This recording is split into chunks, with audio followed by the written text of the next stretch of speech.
back here. There are a lot of beliefs surrounding the lost city of Atlantis. Some of them are outright crazy, and some of them are plausible. So let's look at the basic ideas here, and we can cut out a lot of the details. We know that Plato described the city, and he described it as a real place. And he was generally known for distinguishing what he was talking about. He claims that one of his associates got the story from a trip to Egypt. And that's an important detail that we'll get back to in a minute. So the basic story of Atlantis is that approximately, as the Egyptians recorded, 9,000 years previous, there was a larger island. It was described as being larger than Asia and had a somewhat rectangular but oblong shape. This is actually very reminiscent of the former continent Pangaea. You can look at the screen to see that now. In the story of Atlantis, people were sacrificing bulls to the god Poseidon. The thing is, in the past, many ancient religions sacrificed bulls to many people. This included the Egyptians, the ancient Jews, and worshippers of Baal. But that doesn't narrow it down at all because everybody else seems to have been doing it too. Okay, so we have examples of the gods having sex with and producing children with humans, creating stronger offspring. You see this in ancient Greek mythology, you see this in ancient Egyptian mythology, but you also see this in the Bible. These offspring were called the Nephilim. They were a hybrid race between human and fallen angel.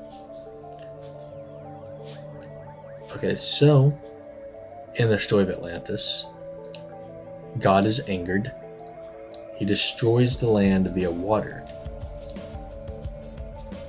And a small number of people survive in boats. Now this kind of reminds me of the story of Noah from Genesis. Noah and his family actually survived a flood of the entire world using the ark. So in the story of Atlantis, the people that survived the city sinking settled in Egypt, or near Egypt actually. There was later a war with Egypt. That's part of that detail. So, the Bible states that the ark rested on a mountain in Turkey, Mount Ararat. This area had been populated for quite a few generations before the Egyptians would have gotten the story. And that's how there could have been a war with Egypt. Now, of course, some of their offspring would have later gone on to make the Egyptian culture. So, it's very possible that the lost city of Atlantis was actually on a lost continent that we now call Pangaea. Which means we're not going to look for it in the ocean. We're already on it. We are the survivors of Atlantis. Now, what's really cool about this is, what about all the ancient technology that is sometimes attributed to the Atlanteans? And I'm not talking about the science fiction aspects that you can find on the Sci-Fi Channel.